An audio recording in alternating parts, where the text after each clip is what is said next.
বন্ধুরা, আলু আর ডিম দিয়ে এমন সুস্বাদু মোগলাই পরোটা হয়তো আগে কখনো খাননি। একবার এই রেসিপিটা ট্রাই করলেই বারবার খেতে ইচ্ছে করবে। ভিডিওটি ভালো লাগলে লাইক করবেন আর নতুন নতুন রেসিপি পেতে চ্যানেলটি সাবস্ক্রাইব করে আমাদের সাথেই থাকুন। তো চলুন আজকের মজাদার নাস্তাটা তৈরি করি। ভিডিওটি শেষ পর্যন্ত দেখতে থাকুন।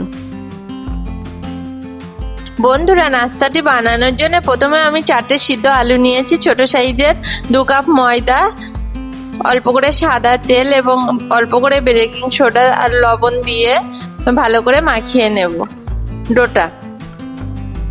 তো পানি অ্যাড করব না, এই আলুতেই আমার ডোটা মাখা হয়ে যাবে। যত বেশি মাখবেন ততই ভালো লাগবে। ডোটা নরম করে মাখতে হবে, বেশি শক্ত করা যাবে না। ডোটা মাখা হয়ে গিয়েছে, এবার আমি একটু সাদা তেল দিয়ে 10 মিনিটের জন্য রেস্টে রেখে দেব।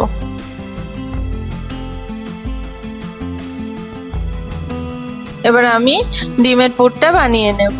ডিমের পুরটা বানানোর জন্য আমি পেঁয়াজ কুচি, কাঁচা লঙ্কা কুচি, জিরের গুঁড়া, গোলমরিচের গুঁড়া, লবণ, হলুদ আর লঙ্কার গুঁড়া নিয়েছি। নিয়ে ভালোভাবে আমি মাখিয়ে নেব। তারপরে আমি 3টে ডিম দিয়েছি, আপনারা আপনাদের পরিমাণ মতো ডিম দেবেন। 3টে ডিম দিয়ে ভালো করে আমি মাখিয়ে নেব মশলাগুলোর সঙ্গে। ফাইনালি আমার মাখানো হয়ে গিয়েছে। এবার আমি ডোটা থেকে লেচি কেটে নেব। এরকম একটা একটা করে রুটির মতো লেচি কেটে নিতে হবে। আমার লেচি কাটা হয়ে গিয়েছে, এবার আমি বেলে নেব। আপনারা চাইলে আটা দিয়েও বেলতে পারেন, আমি তেল দিয়ে বেলছি। এটা আটা দিয়ে বেললেও হবে। এরকম প্রথমে হাত দিয়ে একটা একটা লেচি নেব আর হাত দিয়ে একটু বড় করে নেব, নিয়ে বেলুন দিয়ে ভালো করে বড় করে নেব রুটির মতো এবং গোল করে বেলতে হবে। বেলে এবার ডিমের পুরটা মাঝখানে দিয়ে দিতে হবে।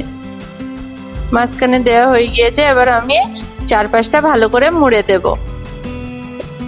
এরকম ভাবে মুড়ে দিতে হবে যেন ডিমের মিশ্রণটা বাইরে বেরিয়ে না আসে। এবার একটু পানি লাগিয়ে নেব, পানিটা আটার মতো কাজ করবে। এই 2 সাইডে পানি লাগিয়ে নেব যাতে ভাজতে গেলে যেন আর না খুলে যায়। ওইভাবে একটু চেপে চেপে দিতে হবে। দিয়ে কড়াইতে তেল দিতে হবে, একদম লো ফ্লেমে ভাজা করতে হবে। লো ফ্লেম দিয়ে আমার তেলটা গরম হয়ে গিয়েছে, এবার আমি একটা একটা করে দিয়ে দেব। সবকটা একইভাবে ভাজা করে নেব।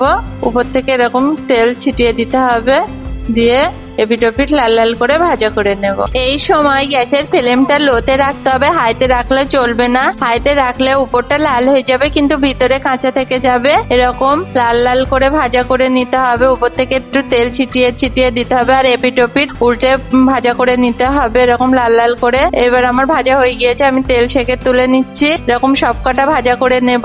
দেখুন বন্ধুরা কেমন হয়েছে, লাল লাল উপরটা এবং মুচমুচে হয়েছে এবং ভিতরের পুরটাও সিদ্ধ হয়ে গিয়েছে। নাস্তাটি কেমন হয়েছে অবশ্যই কমেন্টে জানাবেন। ভিডিওটি ভালো লাগলে একটা লাইক করবেন এবং চ্যানেলটি সাবস্ক্রাইব করে পাশে থাকবেন।